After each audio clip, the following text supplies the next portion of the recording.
All right, guys, we're going to give a few minutes to Ben to sign on. I was late getting him the link, so he'll be just a minute.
Hey, what's up, Chris?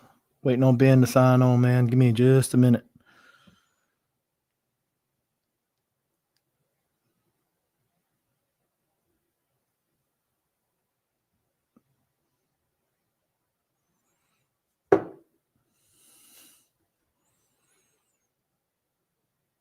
What's going on, Randy? Man, we're just going to chill out here. Probably go over to the mother-in-law's, or they're coming over here. I don't know. I sent Ben the link right at 6 o'clock, so he said he received it, but I haven't seen him log on yet.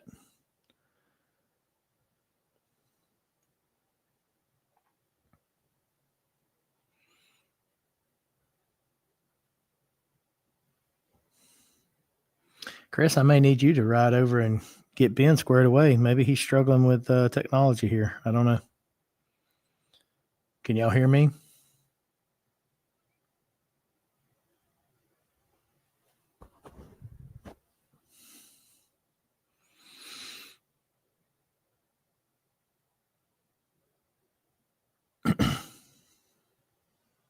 Okay, awesome. Sweet.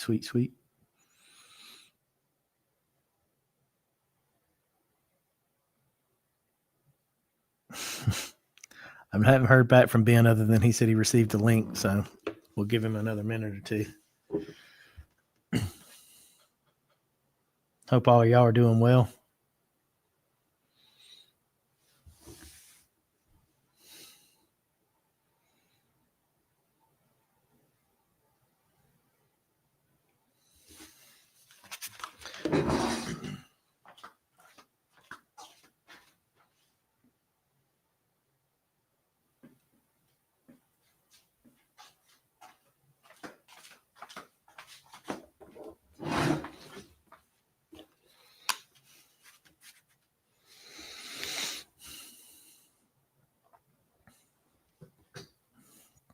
How about y'all, Randy? Y'all got a lot going on for Thanksgiving, man?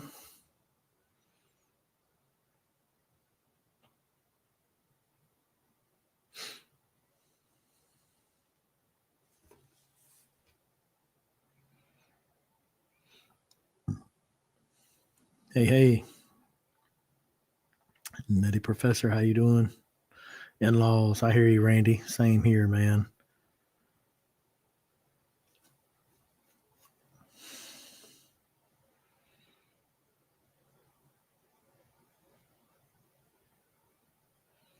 I do not know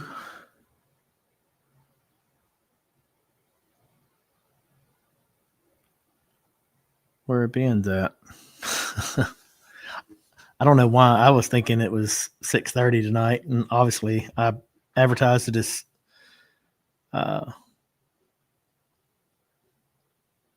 7 p.m. I think is what I advertised it as, right? Maybe I'm early. Are we all early?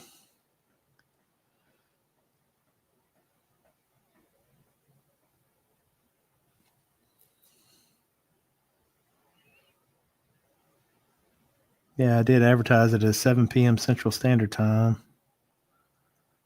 I think Ben was confused. No, he said 7 p.m. So maybe I just got on early. Man, maybe we'll talk a little while before Ben gets on then. Sorry.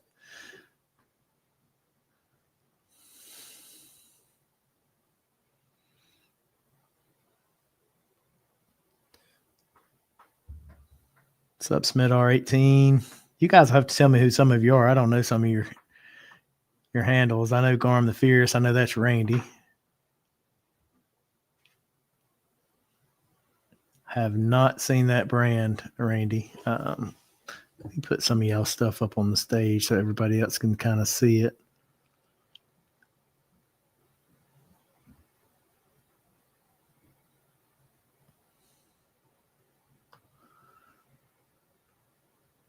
Have not seen, I guess you call that flocky.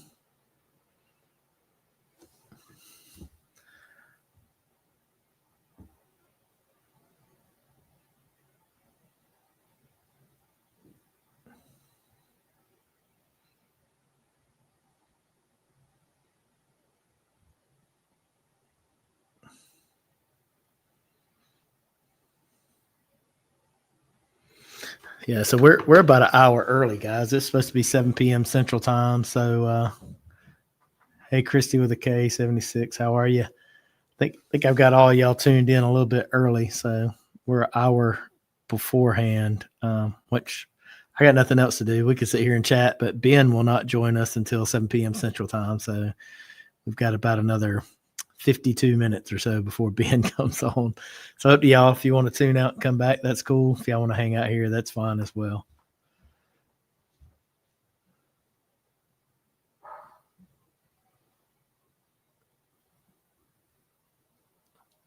Louis Valise, okay.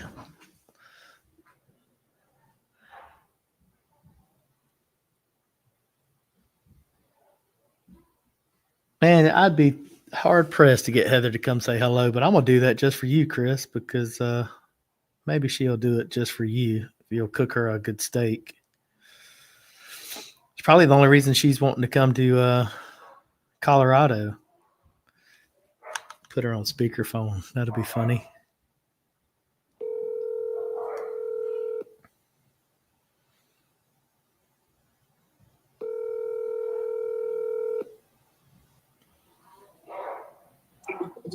Hi. Hey, I've got you on speakerphone. Started my live a little bit early, and Chris, my buddy over in Colorado, wanted you to step down and say hello. You mind jumping on camera and saying hello? Okay. Bye. Bye. Well, there you go, Chris. If it was just for me, she would have said no, but she said okay for you. So maybe it was the whole got her on the spot thing. That's it, Christy. I don't know if you follow any of Chris's posts, but Chris says he's jam up when it comes to grilling and cooking the meat. What's up, Joe? We all got in here a little bit early, guys. Sorry about that. I done a few reviews today, so maybe the alcohol got a hold of me, and I didn't realize that we were ahead. I was thinking I had this thing scheduled for 6:30, and then I know Ben's on a different time zone, so I don't know. My fault. Thought I heard Heather coming, but maybe I didn't.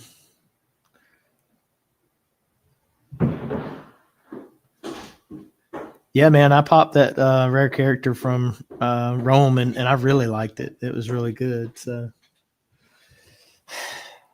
Heather, Chris wanted you to say hello to him. Hey. Just for you, Chris. She came down. So you obviously can't hear anybody. These guys are just chatting. Gotcha. My chat doesn't start for another hour or 45 minutes, and Ben will be on here with me. Because I logged on like a dummy, so they saw me log on and thought it was time. None of us paying attention to time. Let's see if Chris says something back to you real quick. Oh, Chris said, hey, Heather. Hey. I told him you were only coming on because you wanted him to grill you a steak. I'm waiting on it. What are y'all doing up there? Making Dancing with the Stars stuff for a party tomorrow night. Fun. So I should have been doing this tomorrow night, hanging with you guys while they're doing Dancing with the Stars. But it's the finale. I'll be down here with my babies while they're up there watching Dancing with the Stars. So well, thank you for coming down.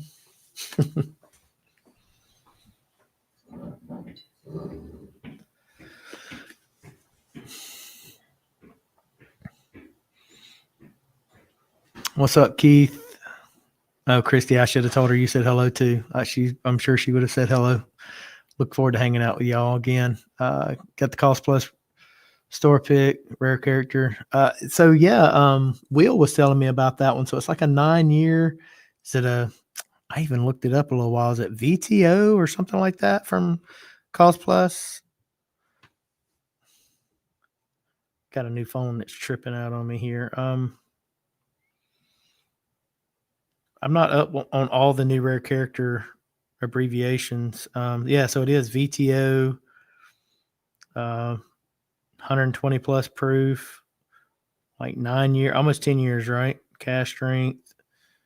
It was Indiana juice aged in Kentucky. I haven't had it yet. Will said it was pretty good. VTO 23. Okay.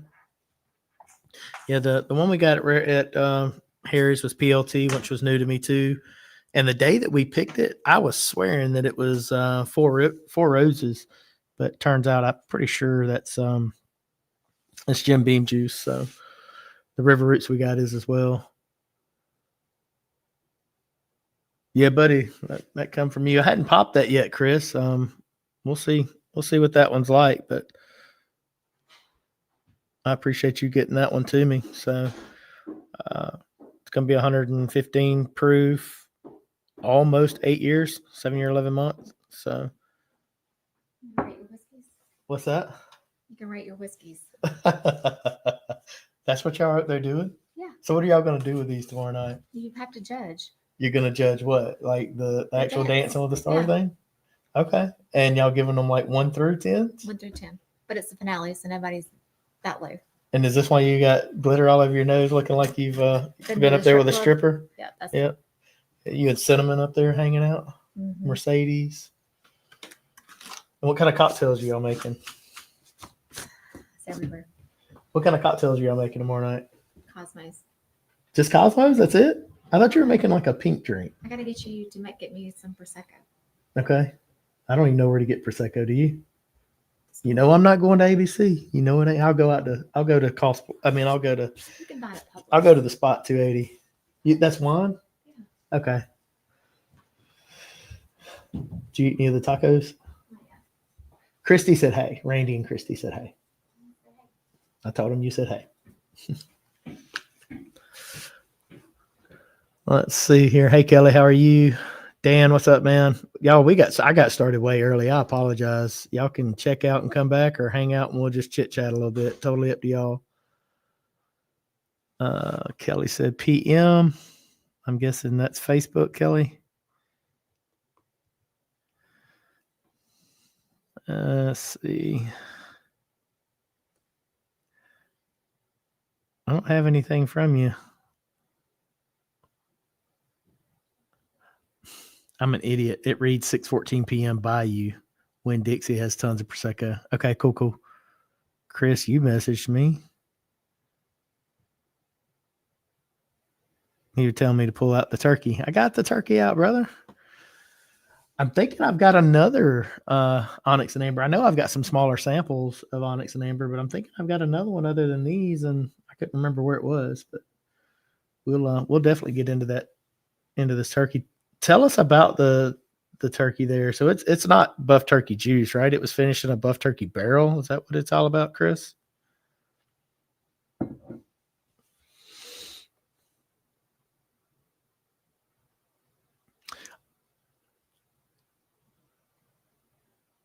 Nutty Professor said, how's the Silver Springs and the JW Kelly pick selling? Man, I'm surprised. So we had 435 total bottles of those, four different barrels. So we blended 2 barrels, and then we had the JW Kelly Double Oak, and we had the Silver Springs barrel. So 4 total barrels, split some of that duplicate, like that blended barrel with Atlanta Beverage. So we ended up with 435-ish bottles. We're down to about 10 JW Kellys left. That original Silver Springs, we're down to about 15. I think we got about 50 bottles of the blend left, or vice versa. But basically about 60 bottles of the Silver Springs left and about 15 of the JW Kelly. the last ASW just sold out today. So you guys have been great, man. Thank y'all. Dan, I'm supposed to start at 7, brother. I'm just a total idiot. Did a total ton of reviews today, and did a couple TikTok. Well, I say TikTok. We'll talk about that in a little bit, but I did a couple vertical videos and a couple sit down YouTube type videos. So I was probably a little bit inebriated and panicked and thought that we were supposed to get started, and I was ahead of time. So 7 o'clock, Dan, is when we're going to get started. What's up, Rich? I'm still talking to the spot about getting that bottle for you, brother. We're going to get it. Thank you, Frankie. I appreciate it, man. I've been working hard on it. Lighting has been something that kicked my butt. Guys, TikTok has, I guess, put me on punishment for 14 days. They're saying that I'm going against the community guidelines. They're saying that you cannot market for alcohol, tobacco, yada, yada, yada, yada. I guess that's what every one of us as an influencer does on TikTok. And my videos are not the same or not any different today than they were yesterday or the day before. And lately, every single one of them, community guidelines violations. So they're looking at kicking me off the platform. They removed my username. I had to go through some little training or something yesterday. As long as you answer those questions right, then you're good. But you've got a 14-day suspension before you can go back on there and do anything. So that's where we are. I'm honestly just over it, with them and Patreon. Looking at a different avenue for Patreon too. I think I've got one, so be very similar to what Hunter did. So y'all stay tuned for that. But Instagram, YouTube, that's where we're going to be, it seems like.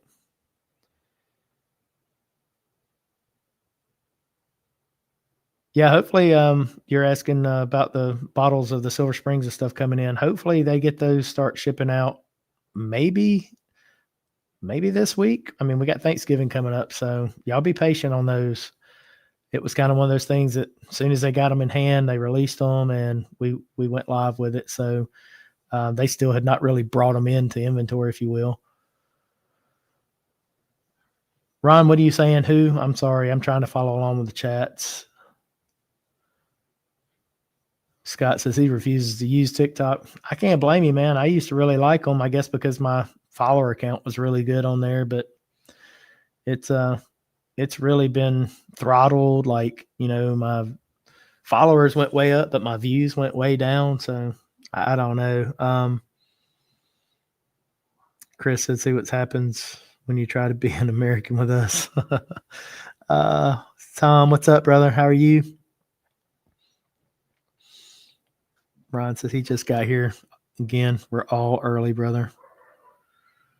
We're all early. That's my fault. I got y'all here early. Hopefully y'all aren't exhausted by the time Ben gets on, because we've got some good stuff to hear from them. I'm really excited about what River Roots has got going on. They're one of my favorite non-distilling producers right now. So I have a few, but they're on the list.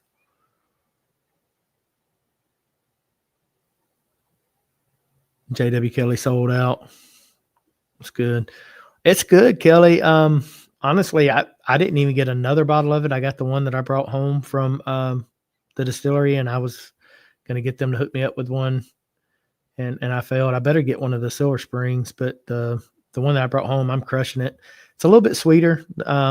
It's more of a butterscotch caramel kind of nutty type distillate, but it was really good. Spent 6 years in a used Heaven Hill barrel, so I think y'all really enjoy that one.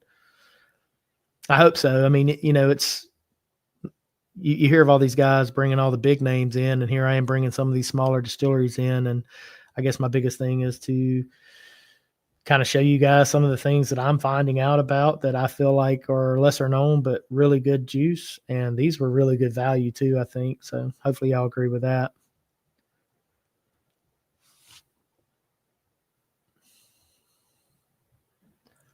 Yeah, so Longhorn will combine your orders when your shipment or when your orders go in under the same email address. They will gather all those together. They'll refund your shipping on however many orders you had. It'll depend on when you made the order, right? Like if you make the order weeks apart, obviously it's not going to work, but within a day or two, you should be safe. So they automatically do that. And let's just say you went in and made 3 separate orders. you should only have to pay one shipping, so you'll get 2 refunds on shipping. That's what Ryan was asking about that, I think, right? Kelly says she tends to like the sweeter stuff. I think there's a time and a place for it, right? So Ryan, you were saying everybody hitting the Silver Springs right now. Y'all know, like I was picking with Atlanta Beverage about this, but it really, we could have really gotten cheesy and played to it. But so this is contract distillate, basically the Silver Springs mash bill that Ed found. I feel like I'm talking too loud, so I'm gonna remove one of these. But contract mash bill that Ed found for Silver Springs, same with J.W. Kelly, and he found someone to contract distill that mash bill using the contract distillers' yeast grains and grains. Well, he may not be able to get the distillery that distilled all of this juice that we're trying right now for Silver Springs to repeat that. So I know for J.W. Kelly, RM Rose is starting to do some of that. The other was done out of Texas. And I have no doubt that what comes out of RM Rose will be delicious. But this may be it for the Silver Springs as we know it. Like there may be someone else that comes along and does it, but it's going to be a different yeast strain, a different mash bill, right? So Silver Springs could change in the future. And with all of us hitting them pretty heavy, I mean, just in the last few weeks, we went through 3 or 4 barrels just in our group, right? And a lot of other groups are doing it as well. We could have really been cheesy and been like, hey, limited time. When this stuff's gone, it's gone. And that's very true, but I hate to make it sound like it's some limited edition, but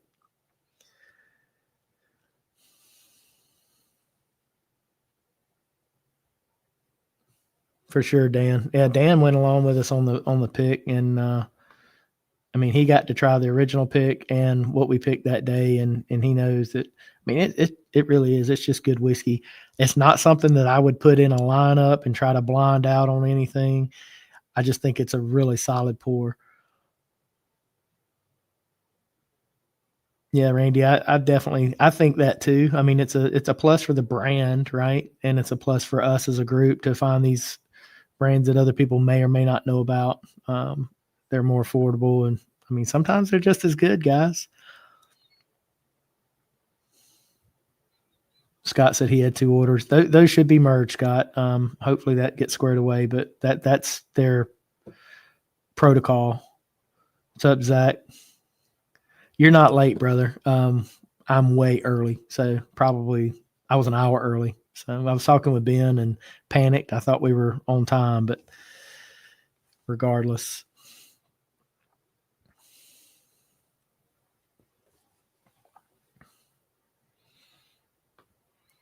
So Ryan's talking about the Golden Age 94 proof, and he's saying it got dented Saturday night. So it's 90. That one is 94 proof. But I think our next pick with J.W. Kelly will be that Golden Age, which is a straight rye whiskey. It's malted rye. Y'all might have saw the little clip that I put out on it.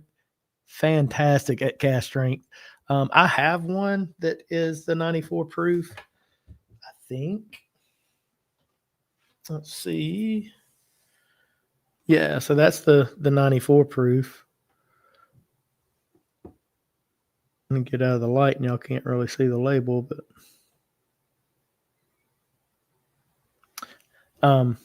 altogether, I mean, it's really good. I haven't been back to this bottle in a minute, but at cast strength, if you saw that video, it's super dark.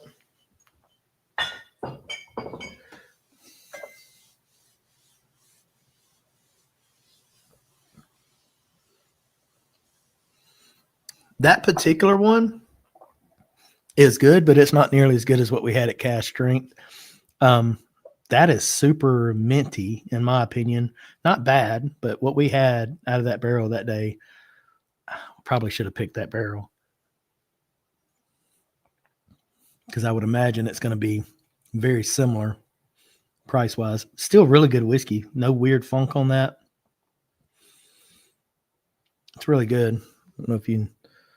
My fingerprints all over that glass, but got nice legs and stuff. For 94 proof whiskey, it's good. I don't remember. I think it was Matt Harris that put me on Old Glory. So I've got a single barrel and I've got this bottle and bond from Old Glory, and I reviewed those today, guys. That's fantastic whiskey, and that bottled and bond, 100 proof. The flavors are super concentrated, outrageous. We're going there Monday, so any of y'all want to join us, you just let me know.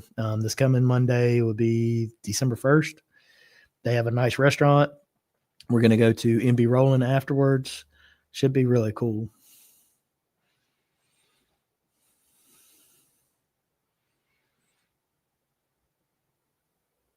Appreciate that, Tony. Thank you. Yeah, Ryan, for sure. It's smooth, just not complex. I mean, I don't think that it's intended to be like a limited edition, like really deep, complex whiskey at a proof down 94. Just supposed to be a good sip, right? So I think it serves that point. But I'll tell you what, at gas strength, it's really nice. The barrel that we had, at least. I haven't had several barrels, so I don't know.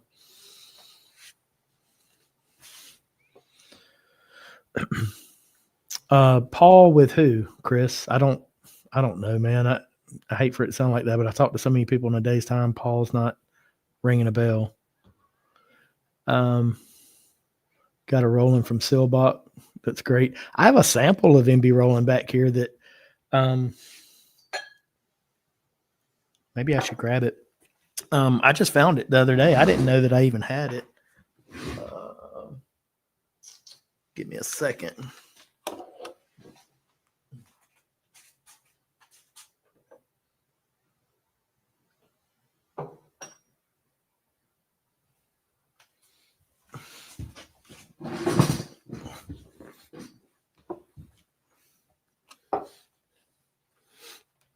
I'm wearing those headphones like you are talking to me and you're not.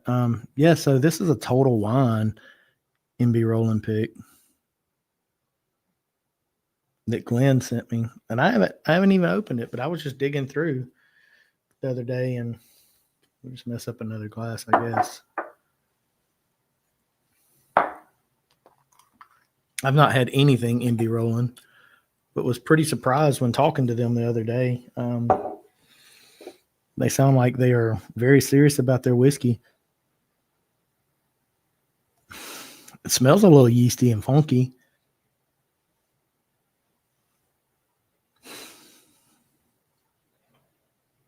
Like a lot of butterscotch.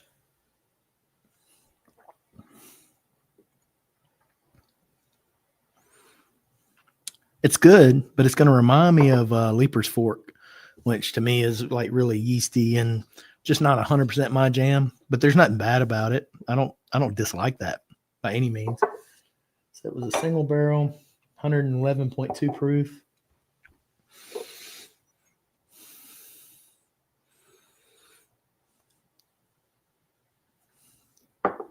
With MB Roland. Was that Paul? I guess it was Paul.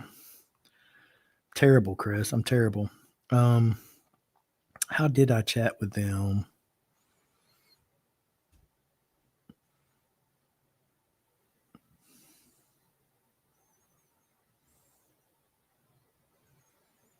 It was Paul. You're right. And I'm not even going to try to say his last name.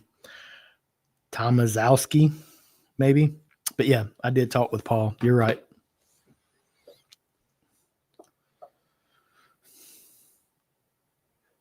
Haven't got to try Old Glory or MB Roland. With Old Glory, you're in for a treat. If you like that yeasty type of flavor profile, MB Roland may be your jam. I mean, it's good. There's nothing bad about it. Like Balcones, that kind of, I can't, Garrison Brothers, I can't even stomach those, but this is really good. I just get that weird, earthy, yeasty profile to it, but it's got a good sweetness to it too. It's got a pretty decent finish on it. So it just depends on what flavor profile you're into, I guess.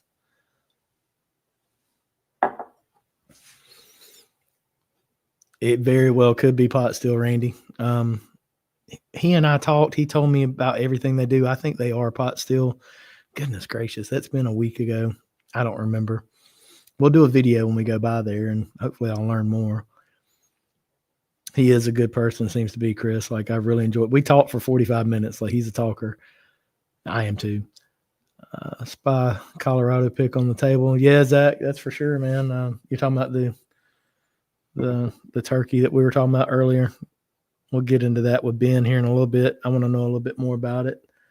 I've grown pretty fond of what they're doing. Ben and them are doing over at Onyx and Amber for sure.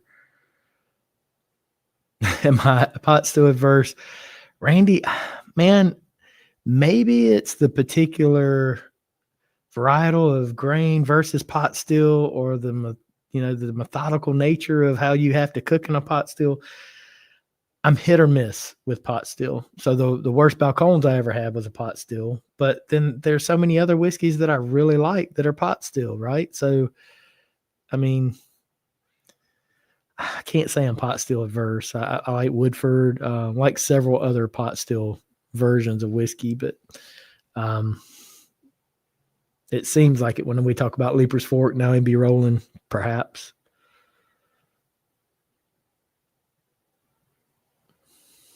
I think very well could be because it's a total wine pick, Randy. Or Ryan, I'm sorry. Tony, Old Glory Tennessee whiskey is 19%. 19% wheat. The bourbon is 19% rye. Picked up the wrong bottle. Bond thought it picked up the rye, but okay. Yeah. So what they sent me was their rye base, right? So, it's going to be the 73 corn, 19 rye, 8% malted barley. And I really enjoyed both of those bottles today. I got a lot of like grape bubble gum and a lot of like nuttiness to it, like creamy, maybe cashew type nuttiness. It was good.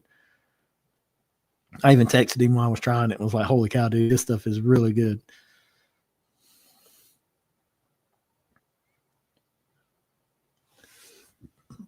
Excuse me.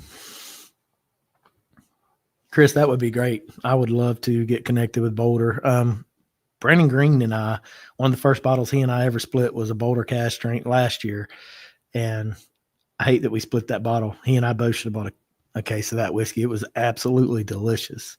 I don't know if they're all that good, but that particular one was fantastic.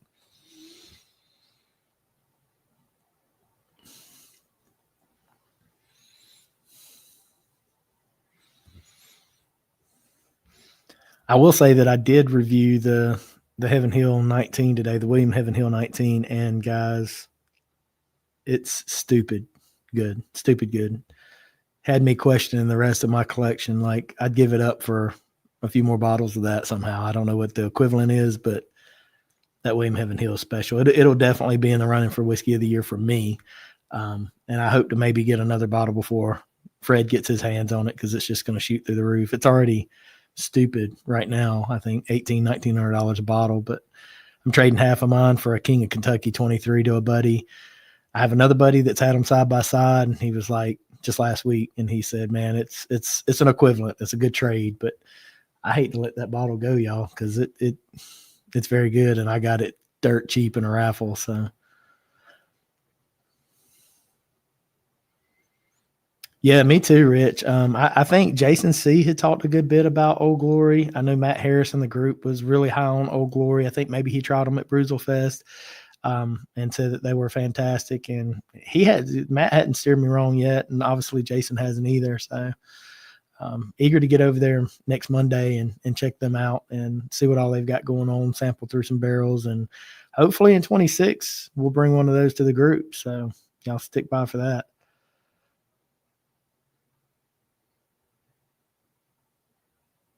Okay. All right. So the bourbon's a rye, whiskey's wheat, and the single barrel is bottle and bond small batch. Appreciate that, Tony. Any words on Crittenden open back up? So I don't think there's any secrets here. I think there are a lot of rumors. I may or may not be speaking out of turn. I think that I have Matt's permission to speak on what I'll tell you, but it's still up in the air. There's no guarantee that that Matt will open the distillery back up. But he does have kind of like a countersuit.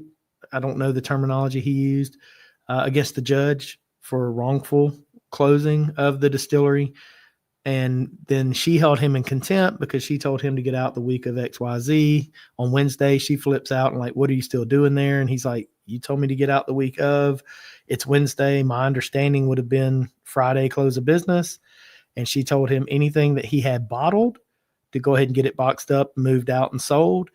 And then she claimed that he sold too much whiskey in that duration of time. And he wasn't jumping through hoops to try to like do anything wrongful, nor has he done anything wrongful to my knowledge to begin with. So he's got an extension on that on his contempt until January. So I wouldn't see the distillery opening back up before February, March, April, somewhere in there. That's my guess without full knowledge of what's going on. If something happens that they get a hearing on the wrongful closure and she allows them or has to allow them to open back up, then maybe they open up. But I don't see them opening up again in 25. It'll be my guess, just my gut feeling, not knowing Q2 of 26, but I don't know that. That's just me. That's just my thoughts.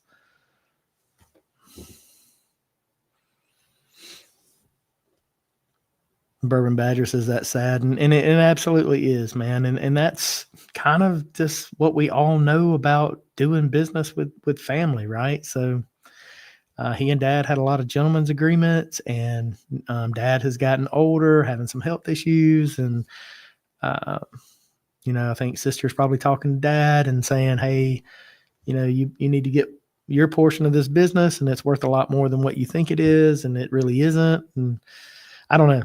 It's just a crazy thing within the family that is very unfortunate, with Matt having gotten to the point where he is winning, double platinum ascots and like award-winning whiskey, and across the country, he's starting to sell online, like being a well-renowned whiskey brand out of basically nowhere. And he did it mostly single-handedly. I mean, he had some help, but not a ton. I do think that Dad floated the capital to get it started, but Matt's got all the intellectual properties of what he made. So tons of barrels of whiskey sitting there. I feel like they probably are going to have somebody come in and evaluate the business and give a proper valuation given the environment that we're in right now with the market. And then they're going to have to make sure that the whole percentage of ownership thing is squared away, because Matt's understanding is one thing and Dad's another, and they are grossly different. So, Matt's never going to pay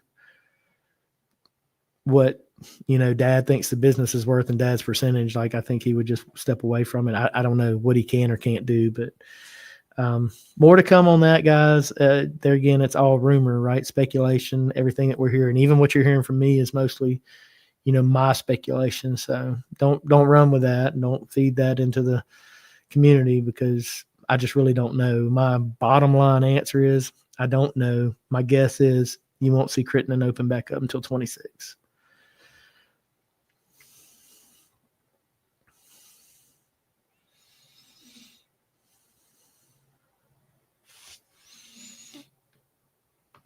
All right, so Tony's saying that he lives close to Leapers Fort, which was the very first distillery that I ever visited. Picked up their honey finish bottle back in mid-June to a local store. It did a store pick. They had another honey fish that was a 7-year. I tried some cask strength Leapers Fort at Bourbon by the Bay last year. At that point in time, I thought it was really good. I haven't had it again. Finally connected with Leapers Fort, told them I'd like to kind of get a taste and review of some of their stuff, and they sent their bottle and bond, which I think they're most prideful of and proud of, and it just left me with those yeasty notes that I don't prefer. It's not bad whiskey. I'm not saying that. I'm just saying that it's just not my flavor profile.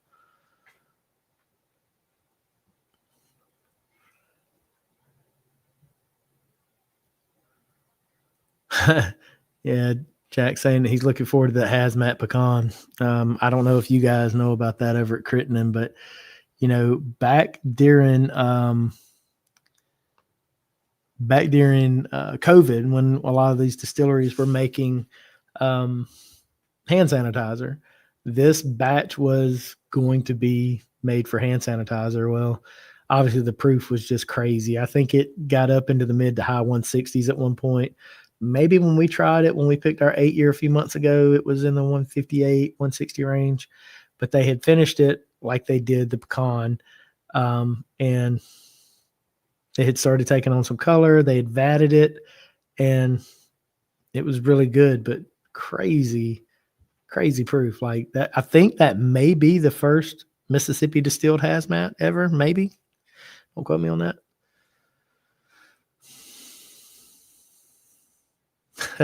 Jack saying, what is your number one whiskey of this year? Man, after today, it changes.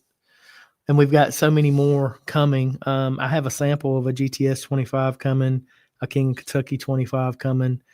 But in progression, the way that it's happened as they've come across me, Stranahan's Founders 12-year, stupid, delicious. Single malt, I didn't think I'd like it. Absolutely freaking loved it. They sent me a bottle I got with Chris, and he found me another bottle and got it to me. I probably need to get another backup. So at one point, I was like, that's certainly in the talks for whiskey of the year. And then I ran across Beacon and was like, holy cow. This is definitely it. Drank it beside Russell's, picked it over Russell's by Fuzz. Very similar in nature when you blend them together. Then tried the A. Smith Bowman. I tried it at Crittenden's after the pecan hazmat, and it smacked me in the teeth. Fresh crack, like just ethanol forward. I was like, whoa, I've had batch 3 and I loved it, but I don't know about this one. And Brandon Green was like, hey, I'll take that one off your hands because I love it. And I don't know, 2, 3, 4 weeks go by. I tried it again and I was like, oh my goodness, like the amount of flavor and depth and complexity that's there. That's definitely one that's in the talks. And then today, trying that Heaven Hill 19.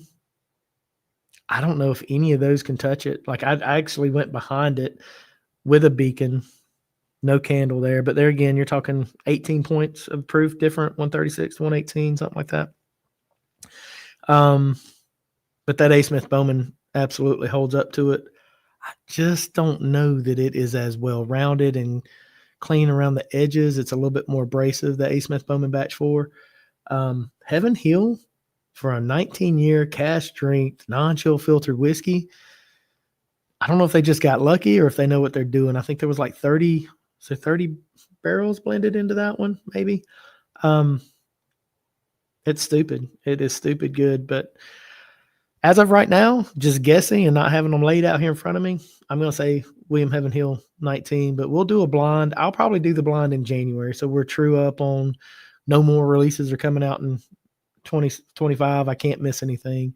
And hopefully by then I've at least got a bottle or a sample of everything that we think that should be in consideration. I won't put more than 10 bottles in there, and I will not put the Stranahan's in there because it's so unique. I don't think that it deserves to. I don't think it'd be fair to any of them. It wouldn't be fair to Stranahan's, and it wouldn't be fair to the other whiskeys to put it in there because of the flavor profiles. That thing is like a apple strudel, like frosting all over the top of it, just flavor bomb. It's super sweet, and these others aren't. They're just quintessential bourbon.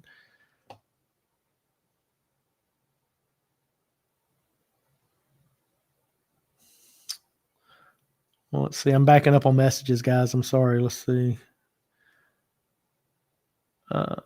What up, Joe? Michaela says Lost Lantern just put out a cask strength Leapers Fort. I'd be interested in trying that for sure, Joe, because I think he's doing some good things over there at Lost Lantern. Got a lot of raisin on it. Reminds me of the candy corn. Is that which one is that on, Bourbon Badger? Crittenden's 162 proof the day we tried it. That's just nuts. Hacky Mac, what's up, man? John, what's going on, brother? There's my girl, Wendy. Wendy, I hope that Joe told you that we absolutely missed you and 100% should have made sure that you were there. We didn't get picture one at either distillery. we failed to do a lot of things that we should have done on a barrel pick as a group because we're just a bunch of old dumb guys drinking whiskey. So we really missed you. We really missed your palate for sure. So hate that didn't happen. That's my fault. I should have made that happen. Uh, what's up, Joe?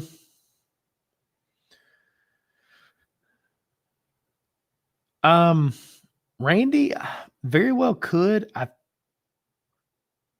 pretty sure I'm off. I talked to Ashley about that. I'm pretty sure I'm off for Spillway this year. Last year, I didn't come in from offshore until like maybe that was on it was on a Saturday, and I come in on a Thursday. So I come in the following Thursday after it last year.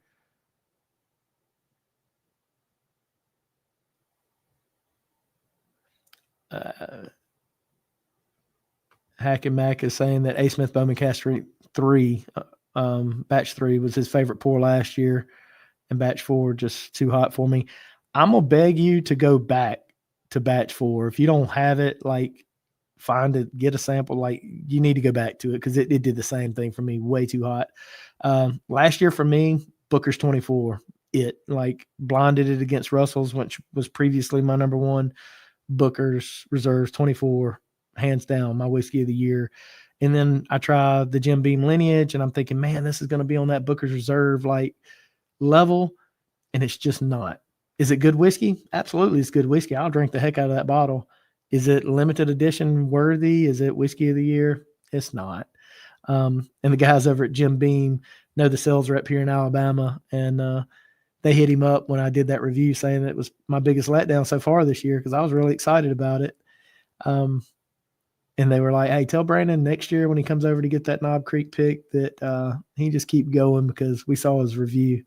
And they told him to let me know they were just busting my balls. But I thought that was pretty funny.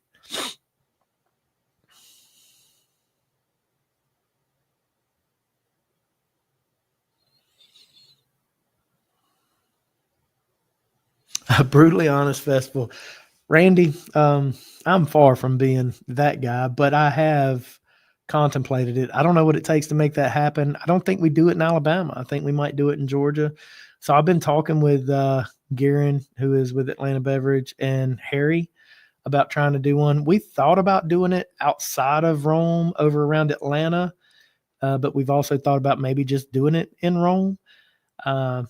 Just really don't know. Rome's not on the way to anything. So just trying to figure out the whole like logistics of it, the legalities and how that happens, how we get the brands there. I think we have enough connections and relationships built that we could do it. So it's in the works. We're talking about it. We just don't know what the heck we're doing or how to do it. I think that's a huge thing that Bruzel does. I think that brings a ton of business to Opelika, which is otherwise not super busy other than maybe Auburn football and basketball.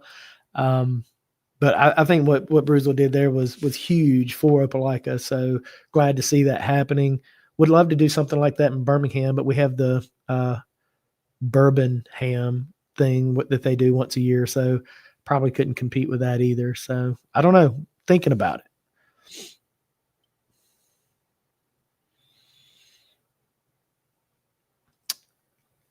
Joe, I hadn't got to the Colorado little turkey yet. It's still sealed up, brother. We're gonna get into it tonight, and it very well may need to be the first that we get into whenever we get Ben online. I just started this way early.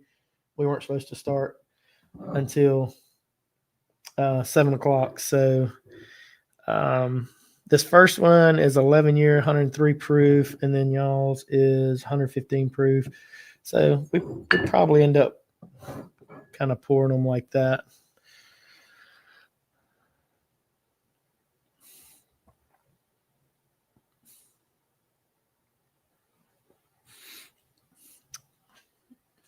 So 4-wheel daily. I hate that you missed that. I just gave a long spiel. Probably said a lot more than I should.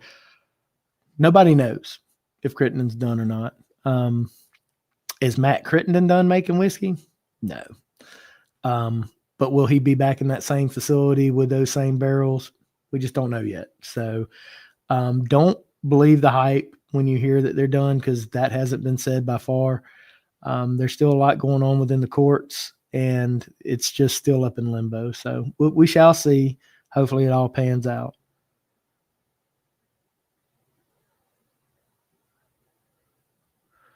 Yeah, Wendy, you shouldn't miss another one. As much as I say I like to have a couple ladies on each pick team, we had 0 ladies in that pick team. So shame on me, shame on us, because that may not be our better pick, maybe. I don't know, but I really wish I'd had you there for sure.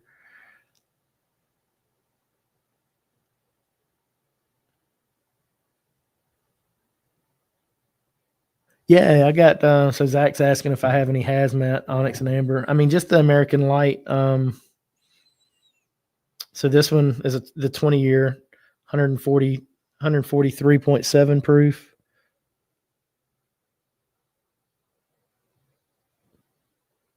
That's that Seagram's 20-year juice, which I think is freaking fantastic.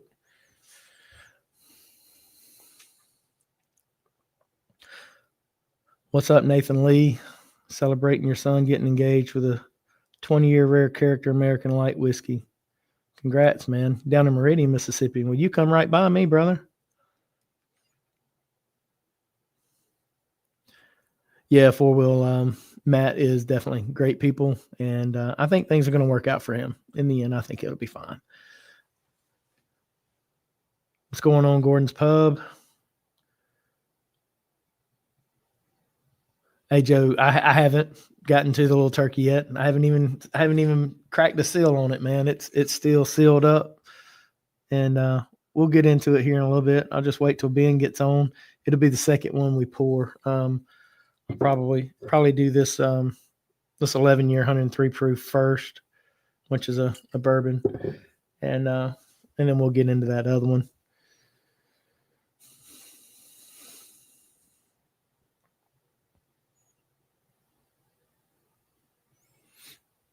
That's crazy. We've already been on here an hour, and we hadn't even started yet. About to get crazy.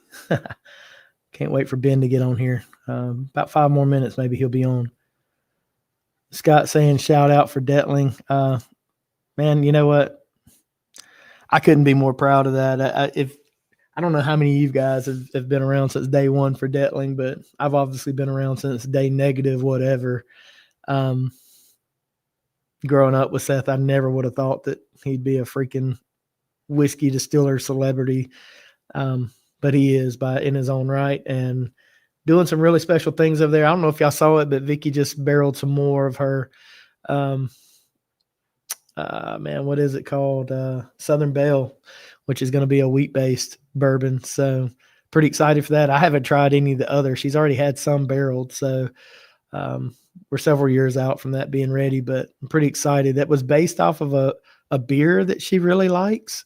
And so that mash bill kind of come just from her. She and Seth talked about it. She flirted with that mash bill, and Seth's really excited about it. So if I'm not mistaken, I think he said it had like a ton of like strawberry jam kind of like notes to it on the one that was barreled previously.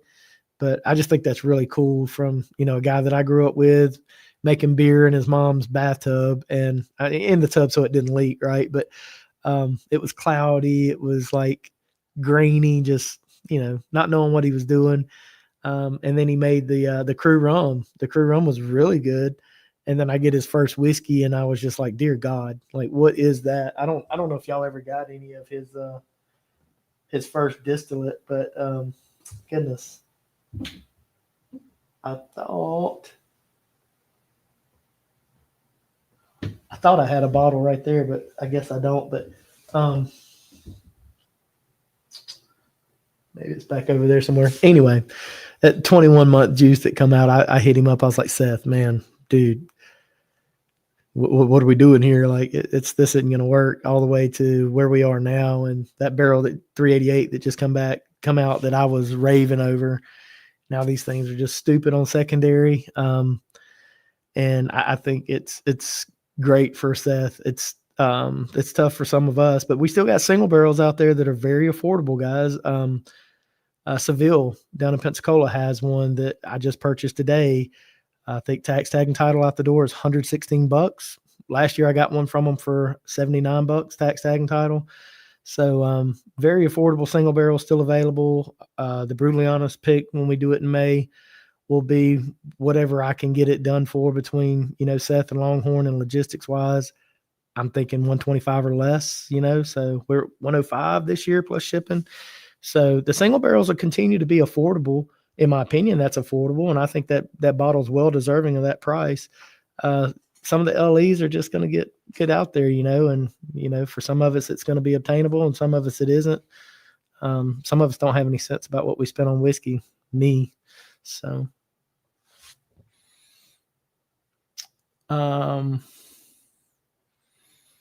Tony said he recently bought a Wild Turkey Rare Breed, picked up a Rare Breed rye on Thursday. It's great. Picked up the 44% rye with Dominic. Cash strength. Old Dominic's fantastic stuff. I mean, you're not going to go wrong with Wild Turkey Rare Breed, dude. But Old Dominic is really good. I'm loving the Old Dominic wheat right now, and Tennessee whiskey's one of my favorites. Randy said he's excited about the Southern Belle. I can't imagine you won't have any less than 20 of them, Randy. I think you've got more Detling than any of us here. So who wants to go to Pensacola? Yeah. Pensacola Costco just broke ground over there, so that's going to be something. I hear Costco really does it up when they open up. What's going on, Jesse? So, Chris, you're asking if Seth opened up the calendar. The calendar opens up once a year. It's probably going to open up. Man, it opened up after our pick this past year. Usually second, third quarter of the year, it opens up for the following year. And it's open for approximately 12.4 seconds before he sells out a couple years worth. I don't think last year, I don't think that he went out to 27, but he sold out enough that he could have went through 27. So there again, very wild there as well. Oh, there's Ben finally showing up. Let's bring him in. What's up, man? What's up, Ben? Let me grab my hat real quick. I'll be right back.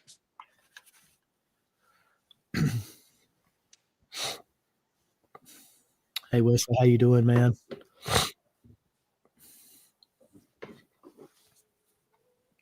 Zach said if there's a Costco opening up, there's already a line.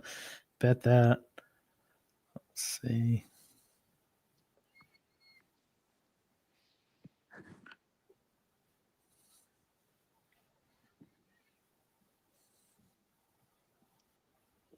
How are we looking?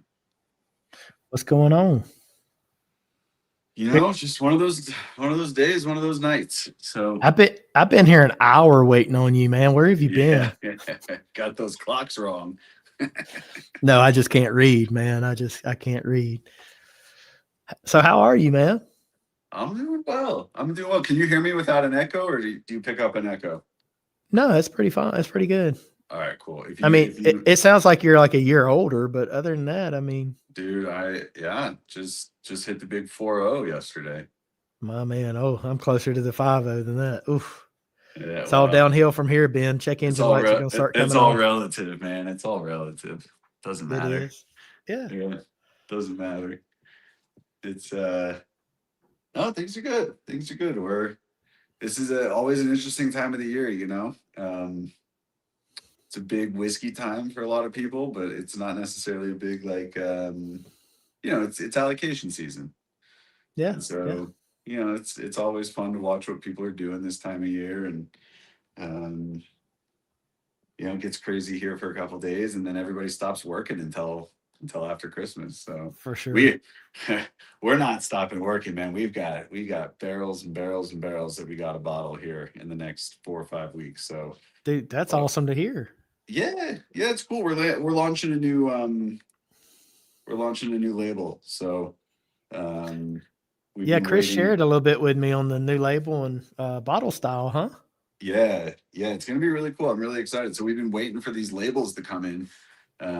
So we've kind of taken a break here the last 3 weeks from producing anything while we wait for those to come in.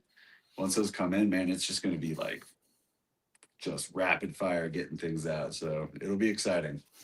Awesome. I'm glad to hear it, man. I mean, I'm excited about the brand for you guys, and mean, for all the right reasons, because the juice in the glass that you sent over here to me has been really, really good. There's maybe only been one out of however many you sent that just wasn't quite for me, but the rest of them have been right up my alley. So I'm excited to see what you guys have going on. Thanks. No, I appreciate that. It's fun. I mean, you and I talked months and months ago when I don't even know if we had produced like more than a bottle or two at that point, and it's been a good ride. I mean, we're the business is it's a crazy business to be in. There's so much to learn, but I mean, one thing's for sure, man, is that I feel like if you just put out good quality products, and if you're transparent, and if you know, give your products to people at a reasonably acceptable price, like the rest will take care of itself, you know? And so that's all we've been focusing on right now is just, you know, the quality of our whiskey. I taste everything that leaves this, you know, this facility. And if it's not something that I would sit down and drink while I'm hanging out at home on a Monday night, like it ain't going out. That's good to um, know. you know, and it'll be fun to see how that continues to go, because the sourcing world is full of great options right now, like really good options. Um, and so everyone's got access to good stuff, but you also have to understand that just because you have access to it, when you go out, you make a big barrel purchase, that doesn't mean that every single barrel you get is going to be good. Right. And so you got to know what to do with those ones that aren't good. Like you got to be humble enough to be like, I can't put this out. Maybe I Right. can't even blend it, you know? You got to learn how to do that. And so it's always hard because you're like, you see the dollars and cents of it, and you're like, I can't afford to, you know, lose a barrel. But on the same token, like you can't afford to put something out like that. So, you know, Right. I think we've Tarnish the whole brand off of one yeah, barrel if man. yeah. I think we've done a good job of that. Like I think everything that's gone out has been really good, and From um, what I've seen, you've done a great job. I don't know. I assume everybody on here is familiar with Onyx and Amber, but let's just assume that there's some people that aren't commenting that are watching that aren't familiar with Onyx and Amber. And tell us a little bit about like how this even got started and kind of like your method and process of securing these barrels. Like I know a lot of people will go in and test a couple barrels and buy a whole rung. Some people get them sight unseen, and some people go in and drill and taste every one of them and are able to buy them that way. mhm. But just give us some idea, man, about Onyx and Amber, how the Yeah. name came to be, and kind of like how y'all got started. Yeah, I mean, I think a lot of people can probably relate to this. I ran a bourbon club from like 2017 on. We did 150 plus barrel picks in that time. You know, raised well over $500,000 for charity. So I've been familiar with the industry for a really long time. In 2018, I started investing in barrels from MGP, just kind of as like an alternative investment. And we had a group of guys who all went in together on some barrels that we were just going to eventually bottle one day down the road. So, you know, I bought a bunch of like 5-6 year MGP and I just stored it here in Denver, and with the intention of just kind of letting it run until it was good.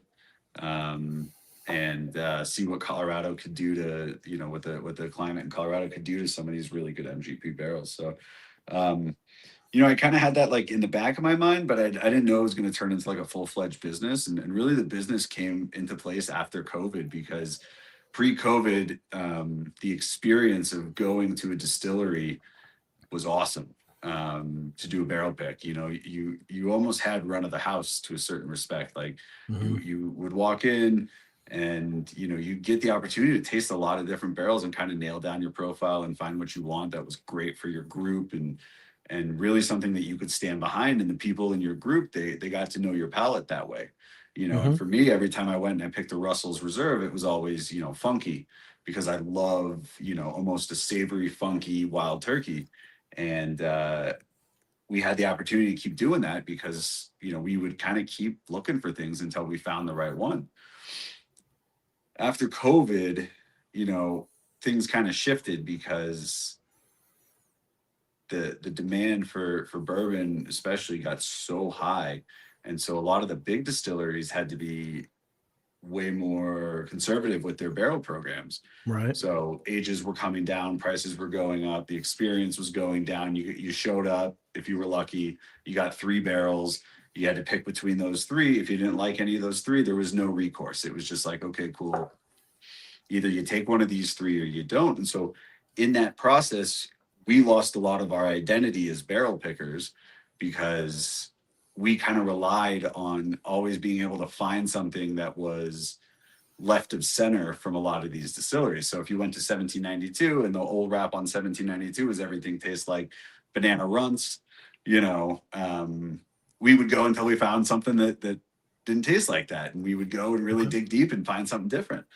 And so when that experience started to go away, I was, you know, I sat back and I reached out to a couple of guys who were part of this group. And I was like, hey, I'm thinking about starting my own, you know, NDP. And it's always been in the back of my head. But, you know, I was like, I want to bring back the experience for people, the experience that we used to get and really kind of put that power back in the consumer's hands, especially the bless you, especially the bourbon groups. And so, you know, I kind of started to formulate this idea. I went out into the market. I bought about 60 barrels of MGP with the intention on storing them in Colorado until they, you know, were ready to go. At the same time, our the barrels that I bought back in 17 were really starting to round into form. And I felt like we were onto something with aging in Colorado. You know, but aging something that had already been established. So anyway, you know, kind of started to do all that stuff, found an opportunity to buy out a failing business here in Denver. So we bought out their business, their distillery, got all the licenses, and it just kind of went from there. And at the same time, you know, we wanted to really kind of bring it with our first release. So we were able to source privately from a private investor some 12-year bourbon. And that was one of the things that like started us kind of going down the road to kind of being known was, you know, we were the only ones who had these 12-year bourbons for people that were low proof, high flavor, you know, real rich depth of flavor. And we started to kind of take off from there. And then eventually, you know, we released our Copper Buffalo, which I can explain to you about, you know, further down the line. But, you know, that also put us on the map. And we've just kind of been going that way since then. So, you know, we have like 2 prongs to our business. And it's like I always tell people, it's like the old OKI and New Riff, right? So OKI was New Riff's sourcing arm, while New Riff was aging their own distillate. And so we do something similar, except for that we're never going to age our own distillate, right? We go out, we find already established bourbons, whiskeys, ryes, you know, minimum 3.5 years, but most of them are 5 to 6 years. And we just park them in Colorado. And we're like, Nice. okay, we're going to let Colorado do its magic on these barrels. And when they're ready in a couple of years, then we'll release them into the single barrel program. But at the same time, you have to generate revenue. And so we found that this was a great time to source. So we would go out at the same time and we're sourcing 10, 11, 12, 20, 21-year bourbons, ryes, and whiskeys, and picking the best of the best that we get from those and putting those into a single barrel program. And so the combination of the 2 is really cool. Not a lot of people know about the aging program in Colorado. They will in a few years when that stuff really starts to bloom and shine. And then they'll be able to come into Onyx and Amber and they'll get their choice of things that have, you know, that we source that are ready to go when we bring them into Colorado, or things that we sourced years and years ago that we let age in Colorado, and they'll get their choice. And that'll differentiate us from almost anybody else. So For sure. Super exciting. Awesome. Yeah.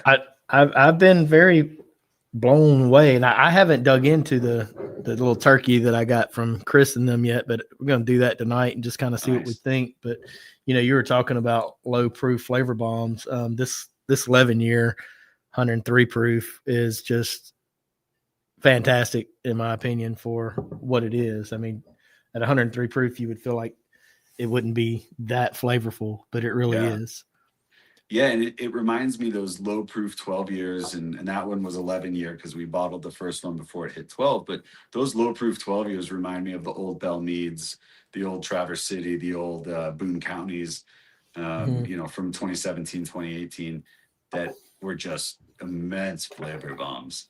And I think that's what's so cool about the low proof stuff is like, it's all about where it aged in the rick house. So this particular investor kept all of his barrels on the first floor. And so if you had pulled those barrels at 8 years, I don't think they would have been that good. But because he had the patience to hold out until 11, basically, to sell them to us, that extra couple of years just allowed it to develop this like crazy depth of flavor. And in my opinion, when you're aging stuff for a long time, you've got to consider aging them on a low floor. Otherwise, you're going to run into tannin problems. You're going to run into, Right. over oaked issues and things like that. But when you leave them on that low floor, if that's what you're going for, you come out of it like, rewarded for your patience.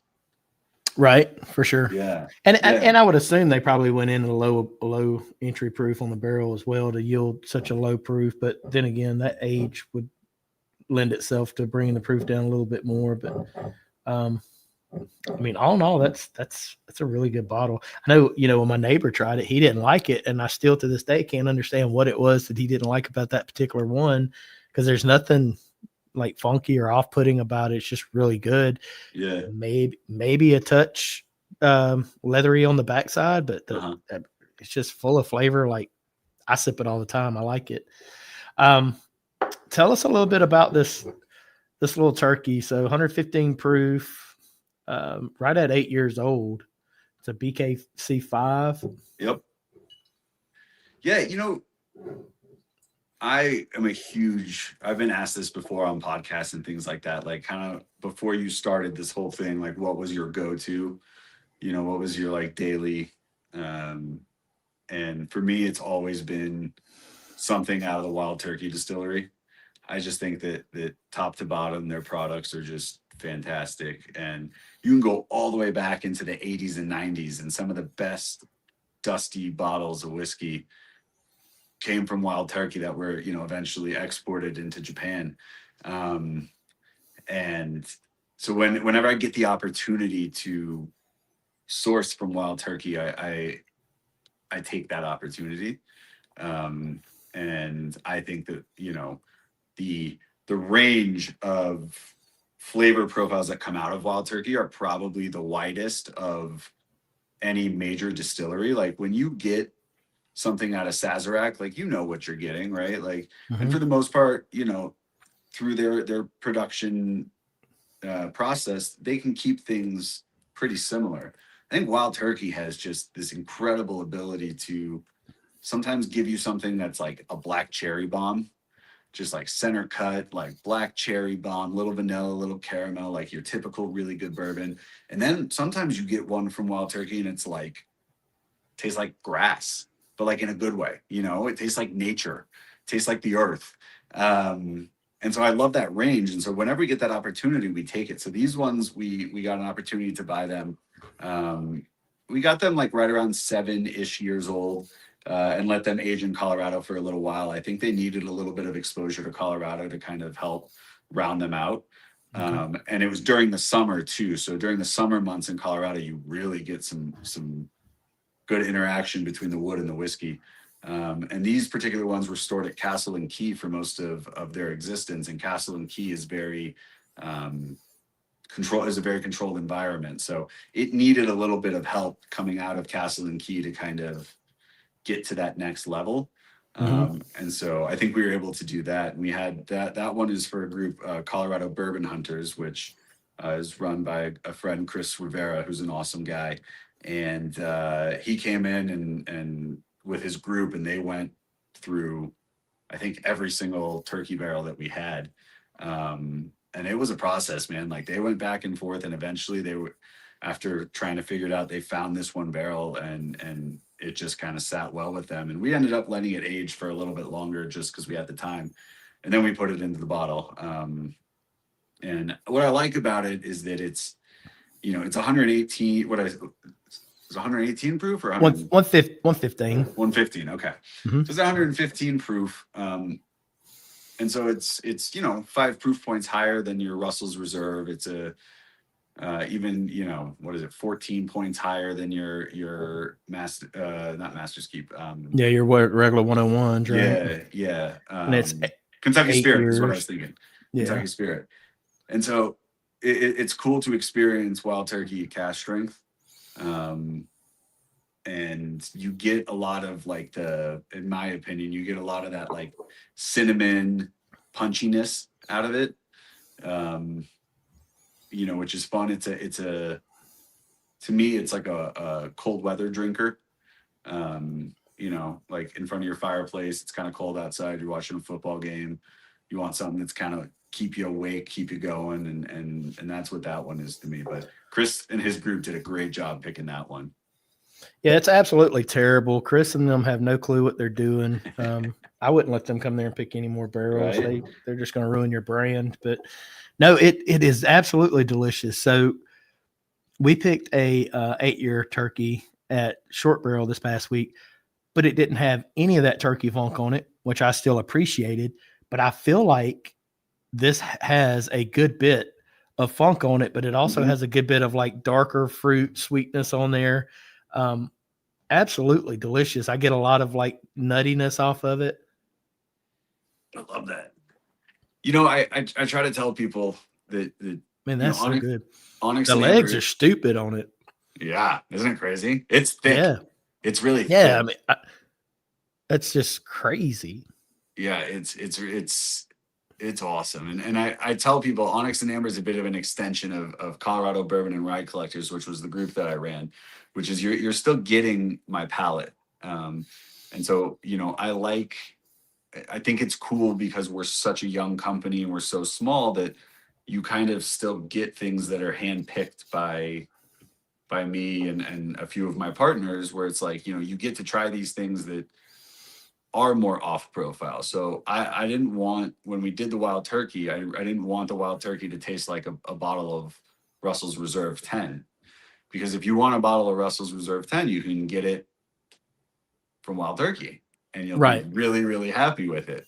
And so from our perspective, we want to showcase some of these things that these sources have that almost like they can't necessarily put out themselves, right? Because Well, because you aged it and changed it, right? Like you aged it, you changed it, and also like there's such a big brand and they have a reputation to hold that their whiskey tastes a certain way. And so, a lot of the barrels that kind of get pushed into the sourcing market are barrels that are still really, really good, but they're not like center cut from that distillery. They're going to keep all those center cut ones because for sure it goes into their blends or their single barrel program or whatever. So when you come to Onyx and Amber, and I'm sure it's very similar when you go to other NDPs as well, you're getting an opportunity to taste something that just, you couldn't get necessarily from the distillery. And I agree from 100%. our perspective, we're going to try to change it a little bit,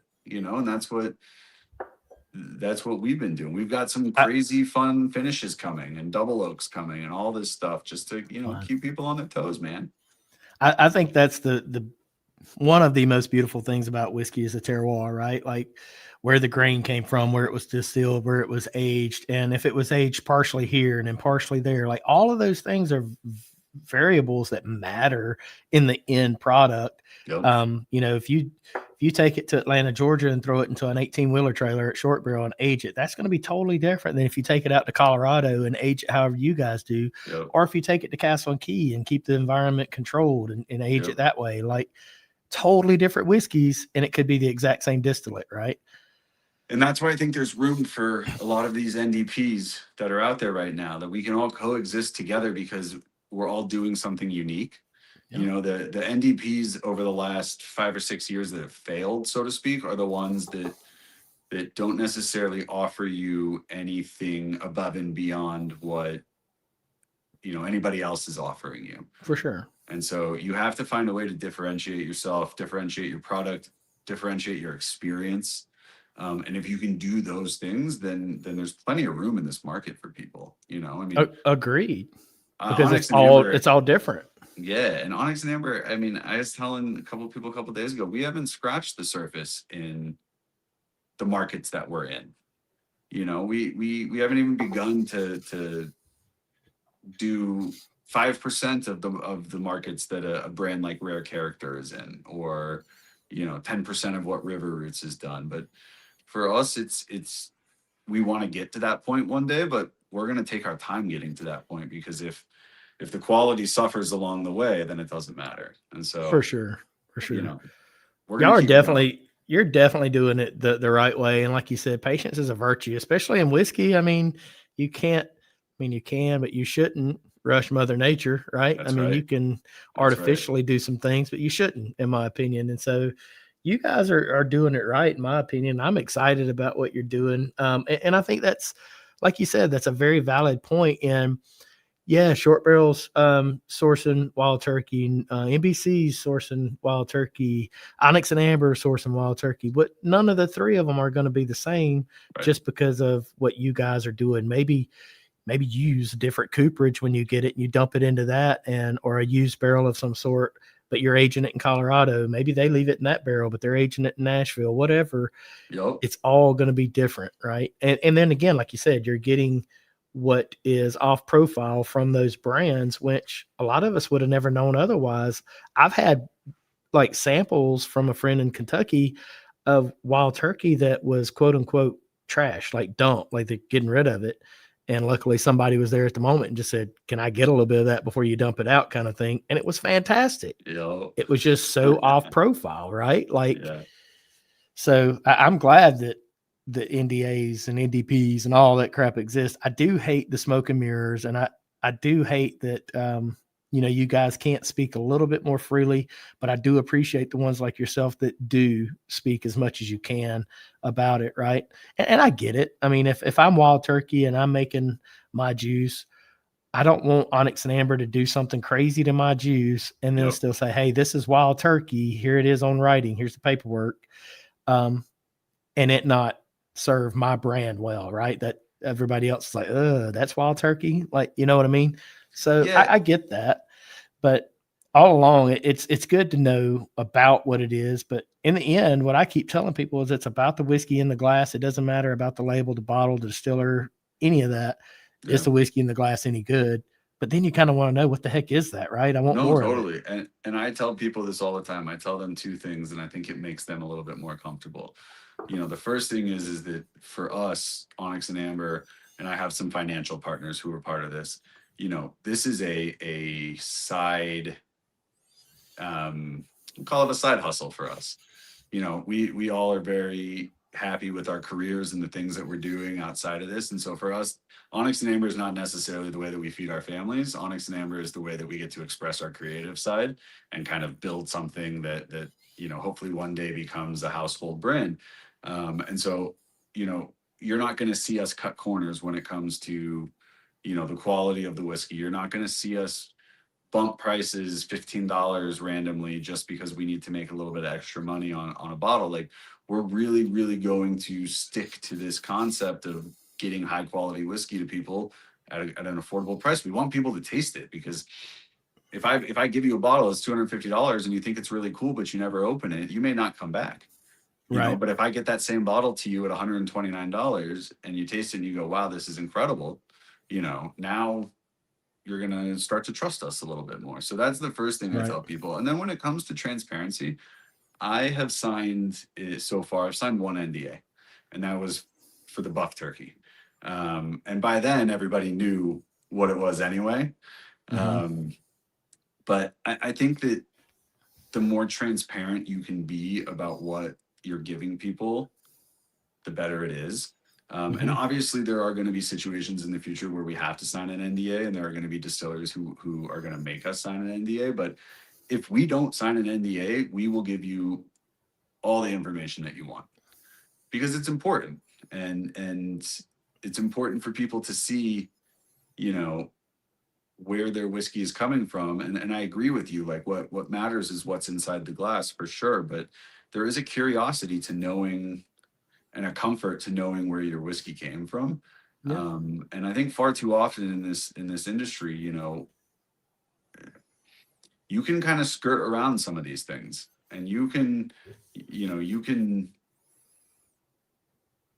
present something as what it isn't necessarily, and just drop hints that like are, you know, misleading. And you know, I get emails all the time that are just like, hey, I love this bottle of X, Y, and Z I got from you guys. Can you tell me a little bit more about it? And I'll tell you, you know, everything I can. And I'll give you an example. We just did a bunch of light whiskeys, right? 20-year light whiskeys. And when we received them, we noticed that, yeah, there you go. Just like that one. Dude, this thing is absolutely stupid. That's just stupid. They're awesome. And we noticed when we received those barrels, like they all had a Four Roses stamp on the top. And I got a hold of the broker that we bought through, and I was like, hey, can you dig on this for me a little bit? Like I would love to know what's going on here. And so whatever information he could give us was the information that we gave everybody, which was, you know, we think approximately 10-ish years ago, this lot of barrels got rebarreled into Four Roses, you know, barrels, and it's been sitting in there for approximately 10 years. We didn't have a date because there was no paperwork, but you could kind of, you know, from what the broker was able to get, like you could tell that these were older Four Roses barrels, and kind of was able to pin down that it was, you know, approximately 10 years ago that they moved them over. You know, people asked, well, what recipe? We didn't know. We couldn't see it. It didn't say it on the barrel. So we couldn't say that because we didn't know. But every bit of information we got on those, we just turned over to people. And so, you know, when people got those barrels, they were really excited, because it's one thing to finish a light whiskey for 4 months in a Four Roses barrel. It's another thing to have it in there for almost a decade. Right. And it really made some crazy changes to that whiskey. And I knew I was missing a bottle tonight. I've got an 18-year American light whiskey from you guys that I really like as well, that ranked really high in a blind with me and Brandon. And it's shoved somewhere. I swear that I never would have thought I would get to the point where I couldn't find bottles, but I'm there, Ben. I can't. Such is life. Yeah, I think Chris came and stole them. I always accuse somebody has stolen my bottle. Somebody came down and took them. Yeah, and they never did. It's usually there the next day or two, but or they put them back. I know they're putting them back, but no, that 20-year is just, it's stupid good, man. And it, like the flavor profiles on these just kind of escalated throughout, but I'm excited. I can't wait to get out there in April, hopefully, and sample through some barrels with you guys and see what you got going on, because I'm a firm believer that it's just going to go up from here, right? I appreciate that. We're excited to have you guys too, and we're working on a lot of things behind the scenes right now. A lot of things just to continue to differentiate ourselves from everybody else. And so I think when you get out here in April, you're gonna have a lot of options of things to kind of play around with. Awesome. And that's really cool. I mean, we're doing like some one-off. We had a great run of 10-year 60-36-4 MGP. And we bought a lot of those barrels because I was concerned that one day that double-digit age MGP is gonna run out. And I don't want to all of a sudden go from 10, 11, 12 years to 6, 7, 8 years. It's just not what I want to do. So we bought a bunch. And I just wanted to play around with some like double oak ideas.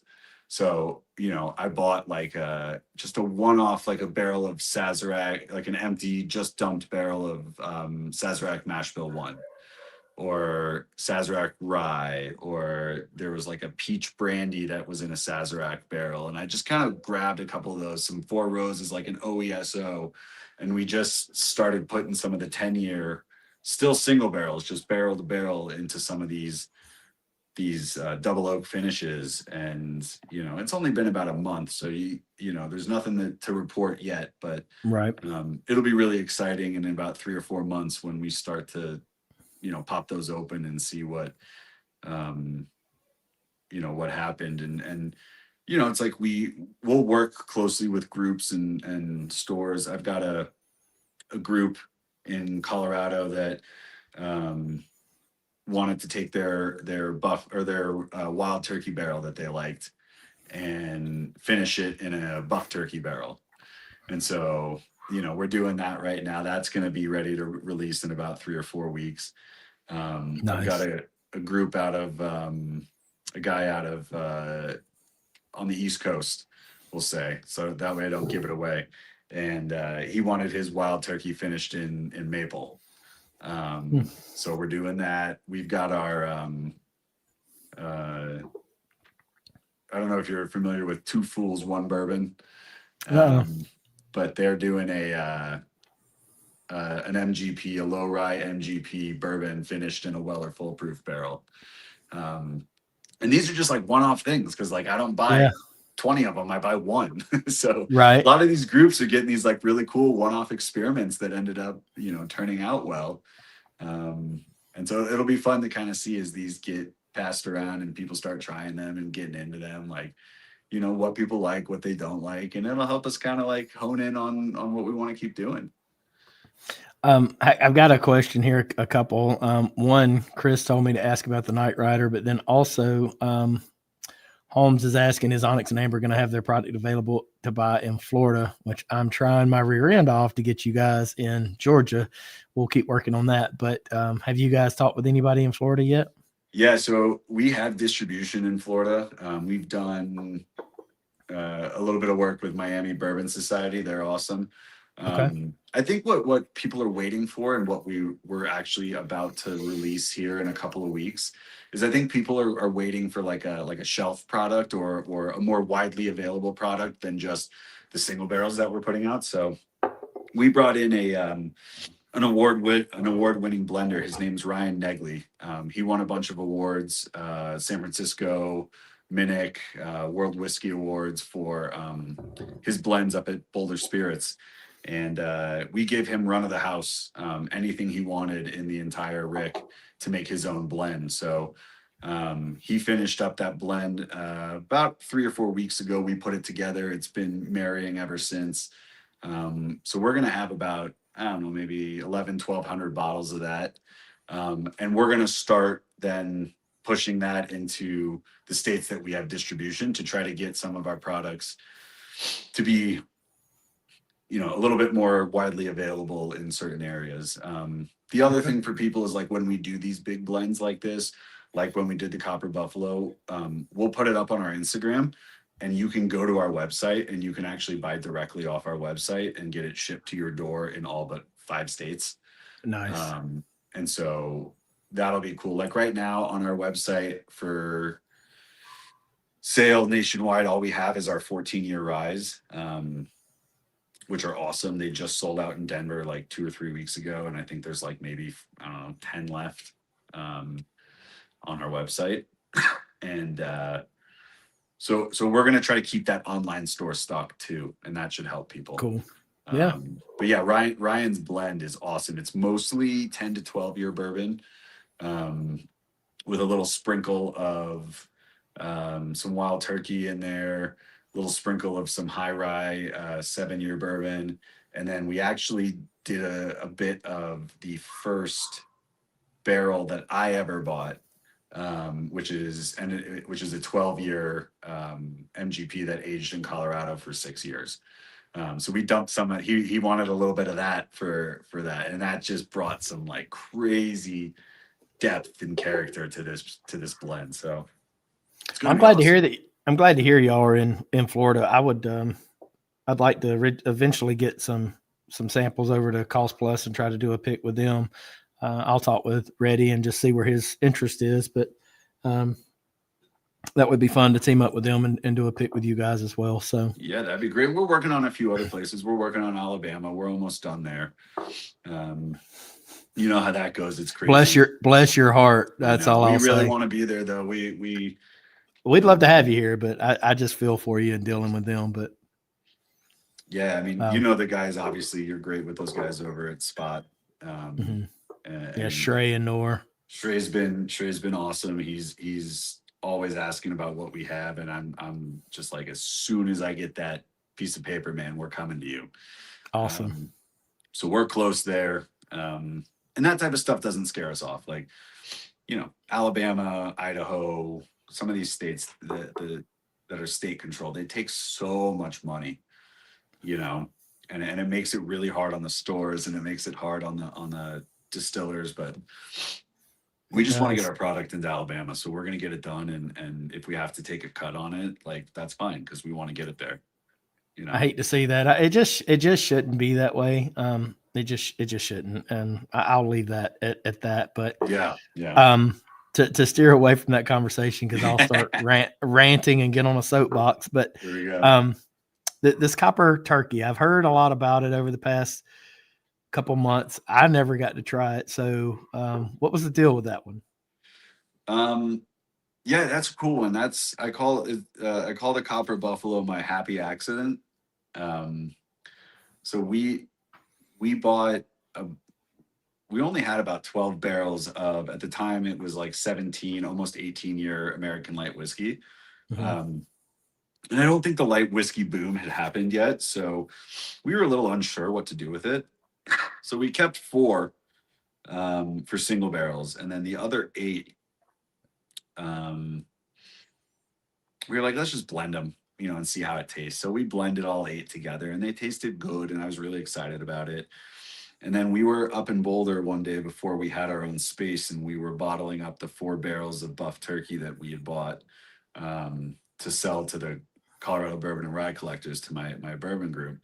And I was just like, what if we just like dump this into these barrels and let's just see what happens, right? Because like, it's good now, but like, there's no way it gets worse, right? And we were just like, yeah, we'll just see what happens. So we dumped them in there, and I kind of forgot about it. And about a month, 2 months later, I had the boys from Boise. They were like the second group to do Boise whiskey enthusiasts. They were like the second group to do a pick with us. We had them. They actually flew down to Denver, and we were just having a blast hanging out while they were doing their barrel pick. And that's how we like to do our barrel picks. Like, we give you a drill and we're like, let's go, you know, like, let's just have a good time. And so they were drilling through some things, and they had picked their barrel. And I said, hey guys, can you do me a favor? I just want you to taste this and tell me what you think. And I gave them a little taste of the Copper Buffalo. It was about a month and a half to 2 months into its secondary aging. And they were like, wow, this is really good. Awesome. Like, this is awesome. And I was like, really? And I tasted it, and I was like, oh yeah, this is great. So we let it, we like let it keep going for a little while longer. And when I had groups in for barrel picks, I'd always taste them on that. And everybody's reaction was the same. Like, this is so good. It's got this, like, you know, you have your typical American whiskey profile, but then the buff turkey just rounds it out, and it gives you that like cherry vanilla, you know, just mellowness, so to speak, to what can be sometimes a very punchy American light whiskey.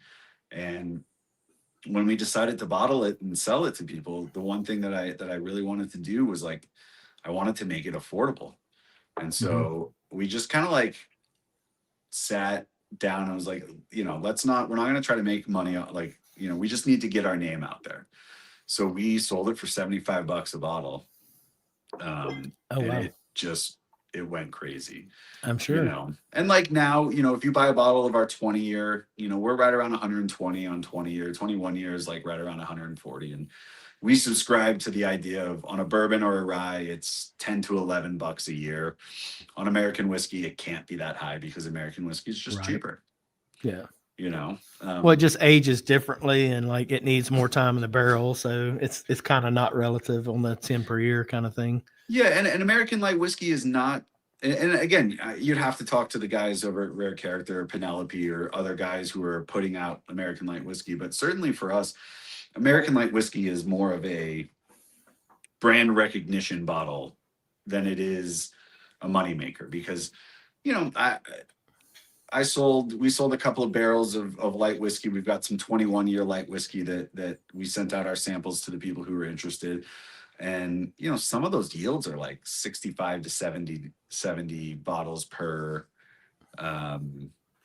barrel. Per barrel. And like, that's part of the game. Like you get empties sometimes, you get low yields. Every once in a while you get a high yield one. Right. It's part of the game. So, for us, that light whiskey is just kind of a showcase of what light whiskey can be and how good it can be. But also we want people to be able to like afford our light whiskey. We want people to pop online and see light whiskey at $120 and it's 20 years old and not be afraid to open it. And so they open it and all of a sudden they're like, wow, I love light whiskey. It's not trash, I think you guys are holding your own in the American light whiskey sector. Like, I'm assuming this Penelope is MGP, but I'm telling you,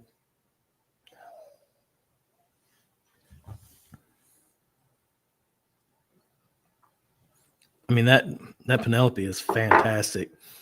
Yeah, they do some great stuff.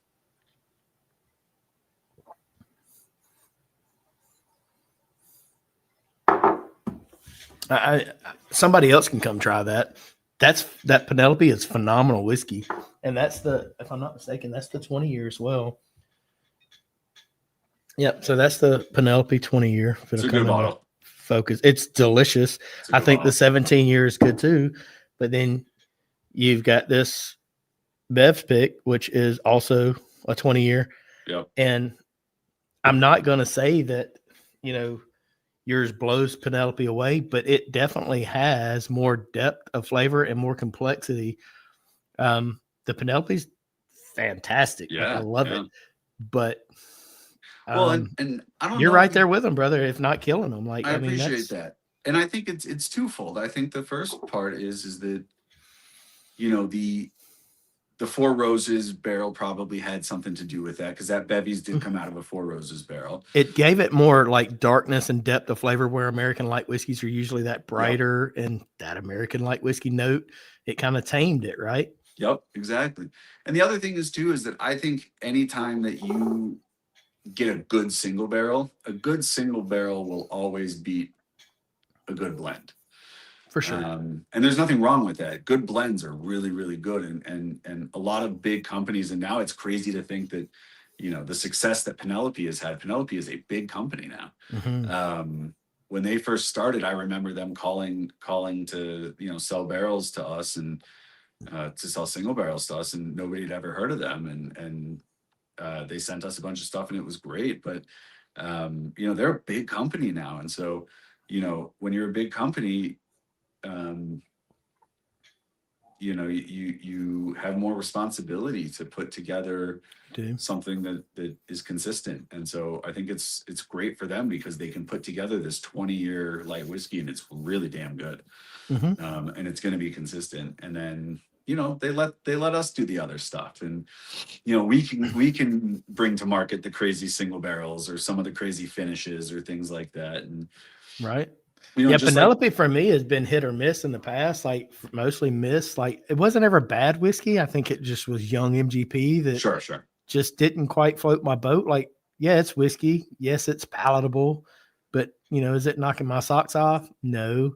And then I had the 17-year American light whiskey, and I was like, oh dear God. Then I had the 20, and then I had this 13-year that's supposedly sourced from Heaven Hill that is killer, probably in whiskey of the year talks for me, until I had the Heaven Hill 19 today, but the William Heaven Hill 19. But Penelope is really coming around, and I think a lot of it is to do with that age of the MGP juice coming around. And Yep. I don't know if I quite understand why they source from Heaven Hill, but regardless, they did, and it's really good. So, and I drank that 13 right there with the Heaven Hill 17, which was epitome of whiskeys for me for a long time. Oh, nice. Paid a ton of money for a Heaven Hill 17 to begin with. But that 13, that Penelope 13 really, really is good. So yeah, like you said, Penelope's doing some good things. And I get it. Like you're saying, they've brand recognition. They want some consistency there. That makes sense. And that's a little tougher than putting out banger single barrels, right? So yeah, and everyone's got their space in the industry, and that's great, Mhm. you know. And I think that there's room for everybody. You there know, absolutely is.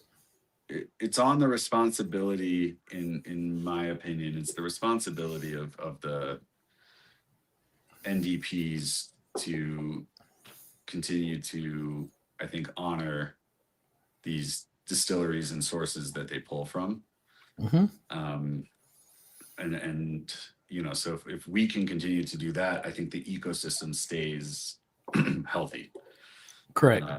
You know, and I think that that's actually what was wrong with what happened during COVID, was that you had all these NDPs buying 5-year MGP bourbon that just wasn't ready yet. It just Yeah.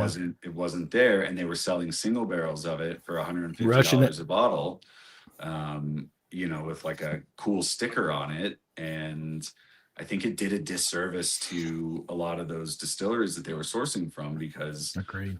you know, the intention, I think, before it got out of hand, was always for, you know, these NDPs to buy this MGP and use it in a product somehow.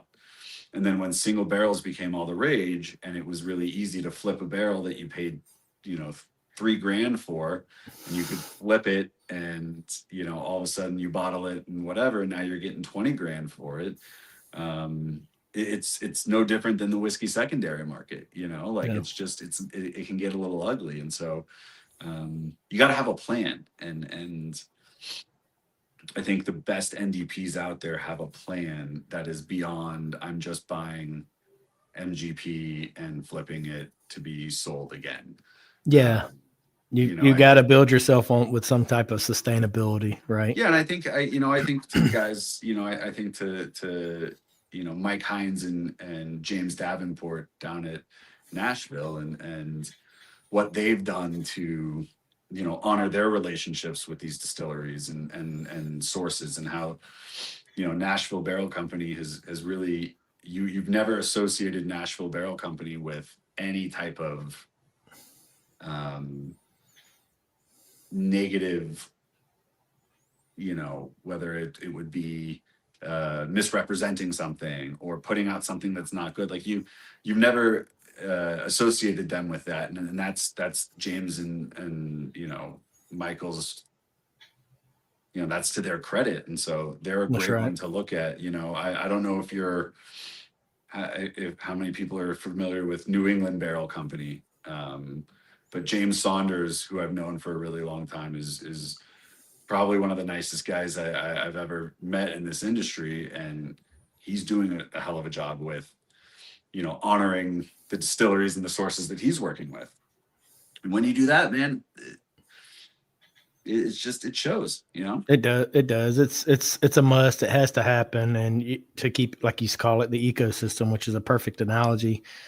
I mean, that has to happen for sure. So Yeah, because I think that these big distilleries, the Heaven Hills of the world, if they really wanted to, and they got upset with the way things were going, you know, they could cut it off.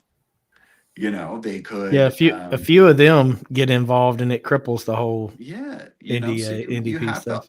you got to honor these people, and you got to respect what they're doing too. For sure. Well, they made the whiskey that even got you to where you could be Exactly. who you are. Exactly. So 100%. Yeah. Look, we've got about 10 minutes or so, Yep. and we'll cut this off. I think I'd like to open it up for some of the people to ask you some questions, Cool. and I'll throw them up. Let's see. Let me get out of here, Chris, and I'll put yours up first.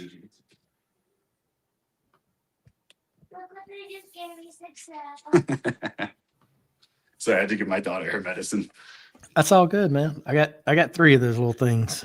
Yeah, And you they're know, all that's the part about this whole thing that people, you know, sometimes they don't get to see it. But anytime I'm on these lives or whatever, my kids are always running around. Or if anybody out there has owns a bottle of the 14-year rye that we sold, those were all wax dipped by my 9-year-old son.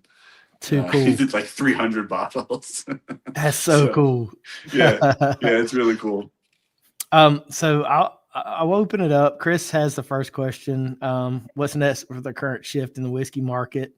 We'll get your thoughts on it. I'll give my thoughts on it. But what do you see, man? What's happening and where we going there? I think we're still in a really good place. I think that you know, there was this. I think what we're starting to see is that, you know, when whiskey boomed about 6 years ago, 7 years ago, and then into COVID, there was a big expansion of production from a lot of the big, you know, distillers and sources. And so I think what we're going to start to see over the next couple of years is the continuity of whatever was distilled back then starting to hit, you know, continue to hit the market. So I'm not necessarily sure that the days of this like high aged, good sourced whiskey is over in the next couple of years. I think that we still have some time to kind of ride it out, and I think it's going to be really awesome. But I do think on the other side that, you know, demand in general for whiskey has gone down. Demand for alcohol in general has gone down, and so I think we may see a little bit of a snapback reaction to that. And so, you know, you may see in 5 or 6 years the sourced whiskey market start to dry up again. And that's where I think for companies like us, you know, it's really big to make sure that we have all of our inventory needs kind of taken care of here in the next couple of years for the next 5 or 6 years after that, to make sure that we're still putting good stuff out. But you know, I can only really speak to the sourced market. I could probably go on a diatribe for, you know, the high end allocated whiskey market, but that's another conversation for another day. Yeah, I But mean, it's like you said that. I mean, that's well stated. But this is nothing more than a market correction, right? Like we had a baseline of whiskey, and then prior to COVID, it started peaking up, and then COVID, it just really got steep. I think we're just correcting the market. I don't think we come back down to post COVID days, but you know, from brand standpoints, you know, the Jim Beams, the Jack Daniels, and Heaven Hills, and all them, their core products are still going to float their business, I think. But I think from an enthusiast standpoint, a lot of us are saturated with bottles. yes, I think that price points got crazy out of hand, and we're going to start seeing some of that kind of like come back to where bottles are like palatable financially to where we can get some of these things. You're going to start seeing some allocated bottles show up on shelves where they weren't before. yep, So I think yep. that's a positive side of the market correction, which is going to help offset all this negativity of the bourbon doom. But we're already starting to see it. And so I think in the next 2 to 3 years, we'll continue to see it. But I think if businesses like yourself have positioned yourself financially where you weren't living off of that high peak estimated, you know, price, and like you had bills that needed that price point Yep. and drive, you're going to be fine. So there again, back to sustainability, and there'll be another rise. History Yeah, will of repeat course. itself. I don't know if we'll ever see another COVID like just vertical spike, but it'll come and it'll go. And I always say that the brands that stay true to whiskey right now will thank themselves in 10 to 15 years from now, because look back at when everybody went clear and all the whiskey brands started making American light whiskey and trying to kind of, you know, lighten up the color of the whiskey, and everybody Yep. was steering towards clear. And what Jimmy do? Yep. Stay Steadfast. strong. If it ain't broke, don't fix it. Right. And Yep. so now we got those dusty turkeys that we're all chasing and paying through the Yep. nose for. So Well, I'm and thankful for that. I think that you'll see too that how do I say this? That the market itself is kind to the people who can continue to run a conservative, smart business.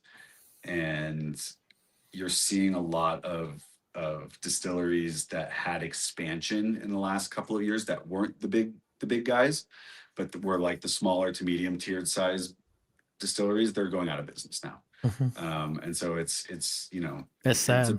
it's about being, you got to be conservative. And we run a really conservative business, and we plan on being around for a long time. And taking on tons of investors. I mean, investors are running for the hills right now, right? They So are. people are calling your money due, and Yep. it's just Yeah, a it's a lot scary of time. yeah, man. A lot of people try to get too big too quick and foresaw it going too far. But there again, none of us have a crystal ball. Nope. Otherwise, we wouldn't be here right now. So Randy, a good buddy of mine in Kansas, says, "Do you have a philosophy for viscosity versus proof? What creates mouthfeel in your picks beyond the ABV?" It's a good question. I do think that in our picks specifically, and in a lot of the whiskey that's aged in Colorado, that it kind of goes hand in hand with the proof. Like, it really does, because if you think about it from a scientific perspective, right? In Colorado, when you have these big barometric pressure swings, the whiskey and the wood are interacting, right? But because it's so dry in Colorado, when that whiskey makes its way into the wood for that part of the interaction, the water escapes out the back, right? Because the dryness of the air is going to pull the water out. So then what goes back into the barrel is more ethanol than water, and you rinse and repeat and rinse and repeat and rinse and repeat. And so I think in that process, you do get a higher proof, but I do also think that you get almost what I would call like a thickening of the whiskey. Makes sense. And so in that process, you're getting just something a little bit different. And I have noticed that in Colorado, when we bring things into Colorado, the one thing that is consistent over time as we age things here is that mouthfeel, is that viscosity. I don't want it to get to the point where it is chewy, Right. and so you have to be careful with that, because you don't want to feel like you're chewing on a piece of tree bark. But there is like a really good, if you find that one point, you just pull it right there. You're like, okay, we're done. We got it. So that's my theory. All right. So Jerry asked, what is Onyx and Amber bottling next? More rye? Can we see some bourbons? Yeah, so we're gonna put out here by the end of the year. We're dropping for groups and stores. We've got about another 15 to 16 barrel picks that'll go out by the end of the year. Bourbon, rye, American light whiskey. We're also gonna have our blend, our bourbon blend, that'll go all over the country. We are also doing a holiday release towards the end of the year. I found like a really exceptional single barrel of 10-year 6036-4 in the back that has earned the moniker of the holiday release. That'll be awesome. Okay. And then there are some really good, like I know he mentioned rye. We were fortunate enough to pick up some older barrels of Middle West out of Ohio. They're pumpernickel rye. Nice. Which is fantastic. Chris and his group in Colorado have a barrel coming out Is here. that- Probably Is that the Night Rider that he keeps talking about? Yeah, he's That's coming proud of out that here one. in like 3 or 4 weeks. There's also a barrel going up to Wyoming of the same Middle West stillet. So we got a lot coming. The future is bright for people who want to snag a bunch of different expressions of what we're doing and really start to see kind of what we can do beyond kind of what we've done so far. Awesome, man. Yeah. Well, dude, we got about a minute left. I'll give you that last minute to say anything that you want to sum up for the people. I would just say this. I appreciate more than anything the relationship that you and I have bonded with. You reached out, I reached out, someone reached out months and months ago, and we'll blame it on Chris. It's his fault. Yeah, we found a common, a lot of things in common between the two of us and the way that we approach this industry. And so I appreciate your friendship. I appreciate everything that you've done. And I'm really excited for the future of this company. We want to grow. We're going to grow slow. We're going to take our time. We're going to do right by the people. follow us on Instagram. We're at Onyx Amber Whiskey Co. So check us out. And, you know, I tell people this all the time. If you send us an Instagram message, you're talking to me. If you send an email to support, you're talking to me. I will talk to you. If you text the phone number on the website, it's going to be me. I will talk to you. It's exciting. I love doing this. And so if you have questions, comments, good or bad, whatever, like never be afraid to reach out. We will answer your questions and take your feedback, good and bad. So we appreciate everything. I'll leave you with this. You talked about Instagram. You talked about email. You talked about texting your phone. When are we going to get a freaking Onyx and Amber Facebook page, man? I just want to tag you I've on got Facebook. one. Okay, no, I've got one now. I'll send you the link. Dude. I just gotta start I running keep it. trying to You're tag right. you, and I can't tag Ben. No, and it's I'm there like, shit. now.